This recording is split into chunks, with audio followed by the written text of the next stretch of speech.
Good day mga boss. Wala tayong biyahe ngayon. Yan, lahat kami nandito. Yan, may pumuntang buyer dito kanina mga bossing.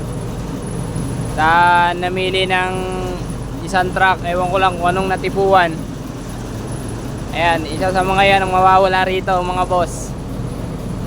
Ayan, paganda pa more. Ayan, kanina tingnan din yung unit natin. Pinabidyohan sa akin kanina tong unit natin na titignan daw. Aray ko. Yari na. Ayan mga boss, lahat ng truck na andito ngayon. Wala tayong kabiyahe-biyahe. Baka bukas pa magkakaroon ng biyahe, hindi pa sigurado. Ayan, pag nakuha yung unit natin, aray ko. Paano na? Yan mga bossing, arrest tayo sa mga biyahe natin. Ingat-ingat. Mabadya na naman ang ulan mga boss. Yan, yun lang mga bossing. Shoutout sa inyo lahat. Ride safe.